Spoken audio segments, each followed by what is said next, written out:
Itatapon ko nga po sana itong mga kinukuha kong dahon dahil hindi naman namin ito ginugulay sa Ilocano, yung mga pinaka murang dahon lang niya. Pero sabi ni Tita Mitch, ng aking hipag, ibilad ko na lang daw. Ipunin para maging laing next time. Dried taro leaves, 'di ba? Oo nga naman, di ko naisip dati.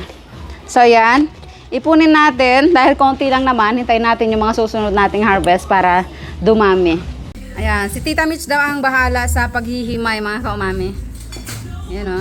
Ang bilis niya, gamit itong ating batsa na pinagbababaran ko ng medyas. Char lang, malinis po ito. So, ginisang inabraw ang style ng ating lulutuin ngayon. Sunod na natin ang sibuyas. Huwag na natin papabrownin dahil gusto nating isangkot siya ang tinapa para sabay-sabay na po silang bumango. Yan. Balatan natin ang santol. Lalaki oh. Oops. Ayan, kung itatanong nyo po kung matamis ang santol na ito, yes. Pero meron pa rin namang konting asim. Kaya pwede pa rin sa mga ulam-ulam. Ayan, oh, lalaki ng buto. Sangkotsado na.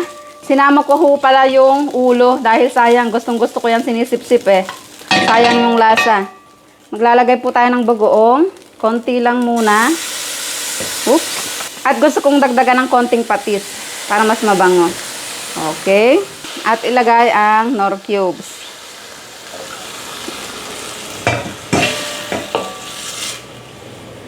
Kumukulo na kaya ilagay na po natin ang mga gabi.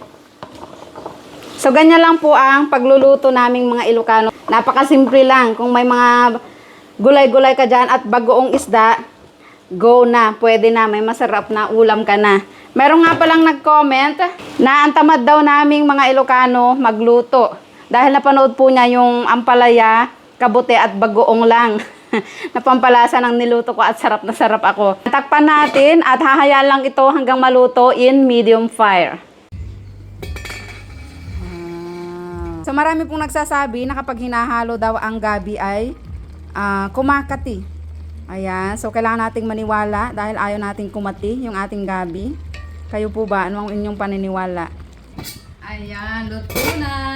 Sobrang bango. Papatayin ko lang apoy at tikman na natin. Siyempre, kailangan natin ng maraming kanin sa ating aba na may santol. Aba po, ang tawag namin sa gabi pala. Aba. Aba, may santol. Bango ng tinapa. Grabe. Sarap. Yung asim niya, hindi naman maasim na katulad ng mga sinigang. Yung tamang asim lang.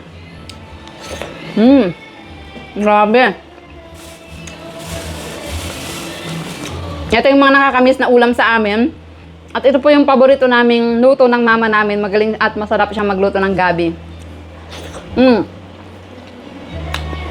Kaya, mga anak! Tingnan niyo po ang reaksyon ng aking hipag na Ilongga. Anong masasabi mo sa ating Ilocano inabraw na gabi?